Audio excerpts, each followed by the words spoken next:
नमस्कार, मी तेजपाल वाघ तुमच्या सगळ्यांचं 3:30च्या आजच्या भागामध्ये मनापासून स्वागत करतो। 3:30च्या आजच्या भागामध्ये आपण भेटणार आहोत आनंद आश्रम कॉलनी नौपाडा ठाणे येथील रहिवाशांना। या कॉलनीचे सेक्रेटरी कडे काका यांच्याकडून या सोसायटी बद्दल थोडंसं जाणून घेऊयात। नमस्कार काका। नमस्कार। ठाण्यातली ही पहिली सोसायटी असून 67 आम्ही गाळाधारक आहोत। सगळे ब्राह्मण आहोत। इथे आमचं सगळं खेळमित्र वातावरण असतं। आमचे इथले मुलं देखील हायली क्वालिफाईड आहेत। आमचे वर्षातले प्रामुख्याने गणेशोत्सव, कोजागिरी, होळी हे सर्व उत्सव आम्ही मोठ्या आनंदाने साजरा करत असतो आणि तुमच्यामुळे आम्ही एकदम एवढे सगळेजण टीव्ही स्टार झालो। धन्यवाद। धन्यवाद काका। जवळपास 61 वर्षांची परंपरा लाभलेल्या आनंद आश्रम कॉलनीमध्ये आज आपण आनंद द्विगुणित करणार आहोत। सुरुवात करूयात आपल्या कार्यक्रमाला 3:30। आजच्या भागामध्ये सुरुवात करताना सर्वात प्रथम आपल्याला वाटायचे टोकन्स। चला तर मग टोकन्स वाटूयात।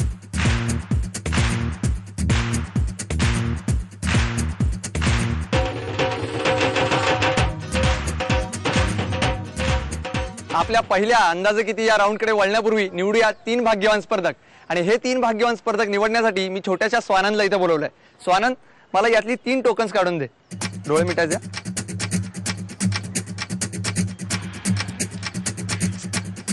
2।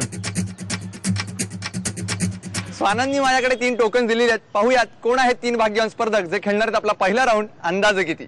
आणि पहिल्या भाग्यवान स्पर्धकाचा क्रमांक आहे 37। अभिनंदन।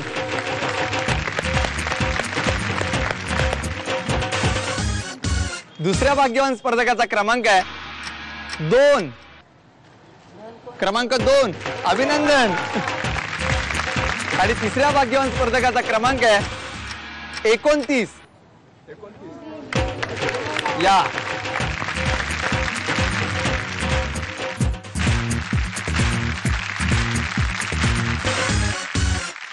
हे आहेत आपले 3 भाग्यवान स्पर्धक जे खेळणार आहेत आपल्या बरोबर पहिला राऊंड अंदाजे किती। आपला अंदाजे किती हा पहिला राऊंड खेळण्यासाठी 3 स्पर्धक उत्सुक आहेत, पण त्या अगोदर त्यांच्याशी थोडेसे हितगुज करूया। नमस्कार आजी। नमस्कार। आपलं नाव? माझं नाव मालती आगरकर। मी या कॉलनीमध्ये 1964 पासून राहायला आहे आणि MH हायस्कूलमध्ये मी नोकरीला होते। 10 वर्षापूर्वी सेवानिवृत्त झाले। बर, आगरकर आजी, मला सांगा की उन्हाळा इतका वाढत चाललाय, या उन्हाळ्याच्या दिवसामध्ये तुम्ही वेळ कसा काढता? आम्ही वेळ आता घरी वाचन वगैरे काहीतरी हँड एम्ब्रॉयडरी वगैरे करून वेळ घालवतो आणि मुख्य म्हणजे टीव्ही पाहणं। नमस्कार, आपलं नाव? माझं नाव जयश्री कुलकर्णी। कुलकर्णी मावशी, मला सांगा घरी कोण कोण असतं? माझी सासू आहे, सासरे आहे, माझे मिस्टर आहे, माझ्या 2 मुले आहे। तुम्ही हाऊसवाईफ आहात? हो। मग घरी काही करता तुम्ही काम वगैरे? काम करते म्हणजे घरातली कामं तर नेहमीच करत असाल, पण याच्या व्यतिरिक्त दुसरी? बाहेरच्याही करते, पोळ्या वगैरे करते बाहेरच्या। बर, असं करून देते बाहेर बी। आणि माझं दुकान आहे ज्वेलरीचं दुकान आहे, मी ते बी करते। असे सहकार करते सगळ्यांना बी। तुम्ही वेळ कसा घालवतो तुमचा दिवसभरातला? वेळ असंच मुलांमध्ये थोडासा टीव्ही बघण्यात सगळ्यात घालवता।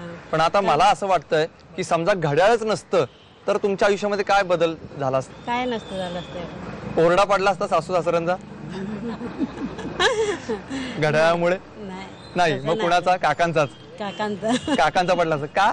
म्हणजे त्यांना व्यवस्थित आवरलेला आवडतो, पटापट सगळं वेळेत अप टू डेट लागतं। मग त्यामुळे तुमची गैरसोय होते? हो ना। काय होतो त्रास तुम्हाला? थोडस जरा इकडे तिकडे होतो, कारण मी बाहेर बी कामं करते ना, संध्याकाळची येऊन मग करावं लागतं सगळं ना। मग एकटीला तो ताण पडतो, सगळं एकटीलाच करावं लागतं। मदतीला कोण असतं? आहे ना, 2 मुले, सासू आहे, सासरे आहे माझे, ते करतात मदत। त्यामुळे वेळ तुमचा व्यवस्थित जातो। बघूया पुढच्या स्पर्धकाला काय वाटतं ते। नमस्कार, आपलं नाव? माझं नाव वासंती ठक्कर। मी गुजराती आहे, आधीची मराठी, आधीची कोकणस्थ ब्राह्मण। आनंद आश्रमच्या बॅकग्राऊंडवर आहे, आता ठक्कर लव्ह मॅरेज आमचं। मला सांगा ठक्कर काकी की तुम्ही आता सध्या काय करता? मी हाऊसवाईफ आहे, पण माझ्या मिस्टरांना बिझनेस मध्ये थोडीफार मदत करते। आमचं झेरॉक्सचं दुकान आहे, त्याचा थोडा व्यवहार बघते आणि बाकी इलेक्ट्रिकल कॉन्ट्रॅक्टर ते असल्यामुळे त्याच्यात काही मला जास्त सहभाग घेता येत नाही। मला सांगा घड्याळ नसतं तर, या प्रश्नावर तुमचं काय उत्तर? घड्याळ नसतं तर मी अगदी रिलॅक्स झाले असते। सगळ्यांच्या प्रमाणे मला घड्याळाच्या काट्यावर नाचायला लागतं, कोणाला वेळेची बंधन राहिली नसती, आपापल्या प्रमाणे चालत राहिले असते। पण काकांचा थोडासा त्रास कमी झाला असता?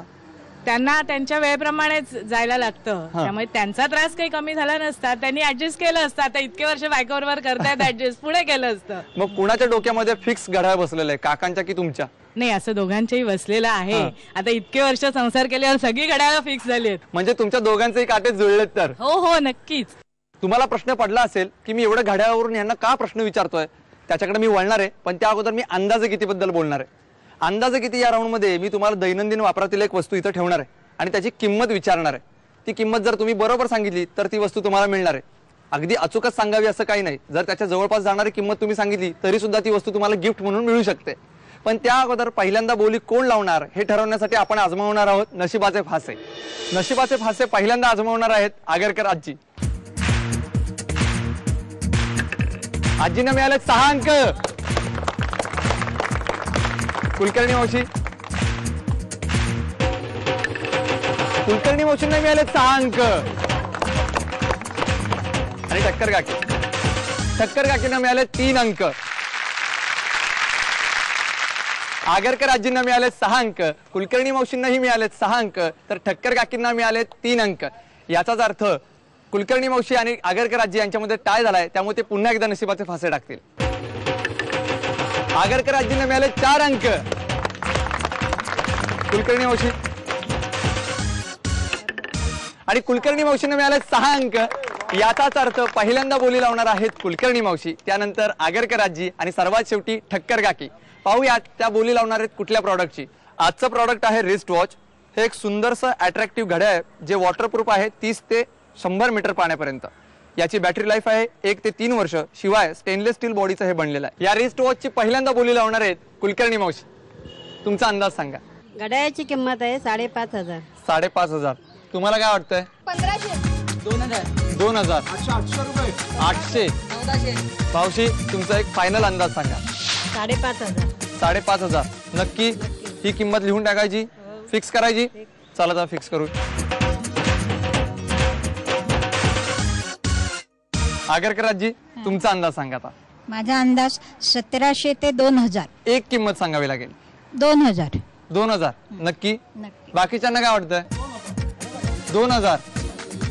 बरोबर. 2,200 काकांना वाटते. इकडे 6,000. आजी बरोबर वाटते तुम्हाला किंमत? नक्की? याच्या अगोदर असं घड्याळ घेतलंय कोणी तुम्ही? नाही घेतलेलं. पण एक अंदाज तुम्हाला वाटतं की 2,000 असेल? नक्की? फिक्स करायची ही किंमत? लिहूयात मग. आजींनी या रिस्ट वॉचची किंमत 2,000 रुपये सांगितली आहे. पाहूया ठक्कर काकी किती किंमत सांगतात ते. 1,299. 1,299. एकदम खणखणीत आवाज टाकलेला आहे. जर जास्त असली किंमत तर चालेल चालेल. आम्ही 1,299 देऊ. 1,299 एकदम फिक्स. ठाम आहे. फिक्स करायची किंमत? हो. चला तर मग करू. आपल्या तिन्ही स्पर्धकांनी या रिस्ट वॉचची किंमत सांगितलेली आहे. कुलकर्णी मावशींनी सांगितलेली किंमत आहे 5,500 रुपये. आगरकर आजींनी सांगितलेली किंमत आहे 2,000 रुपये. तर ठक्कर काकींनी सांगितलेली किंमत आहे 1,299 रुपये. चला पाहूयात या रिस्ट वॉचची नक्की किंमत किती येते. आणि या रिस्ट वॉचची किंमत आहे 1,395 रुपये. ज्याच्या जवळची बोली लावली होती ठक्कर काकींनी, त्यांना मिळतं हे रिस्ट वॉच गिफ्ट. अभिनंदन काकी. थँक्यू. तुम्हाला आता रिस्ट वॉच मिळालं. हे कोणाला गिफ्ट करणार? आता द्यायला तर मला मिस्टरांना लागेल, पण थोड्या वेळ संकेतला घालायला देते, कारण ते आता मगाशी म्हणाले ते माझं लग्न ठरलंय तर त्याला गिफ्ट द्यायची आहे. संकेत आहे ते? आहे. मग त्याला देणार? देऊ. तुमची इच्छा. बरं मला काकी सांगा की तुमचं लव्ह मॅरेज असं मला आता कळलंय. हो. कसं काय वेळ पाळायचा त्यावेळेस? तेव्हा वेळ पाहायला भरपूर वेळ होता. वेळ होता. टायमिंग पाळायचा. नक्की. पण आता या घड्याळाचा परत वेळ पाळण्यासाठी वेळ उपयोगी पडेल. अजून काही वर्षांनी. अजून काही अजून वर्षांनी. सगळ्या जबाबदाऱ्या पुऱ्या व्हायच्या आहेत. त्या पहिल्या पुऱ्या करायच्या. आणि मग मग वेळ आमच्या दोघांसाठीच. दोघांसाठीच वेळ.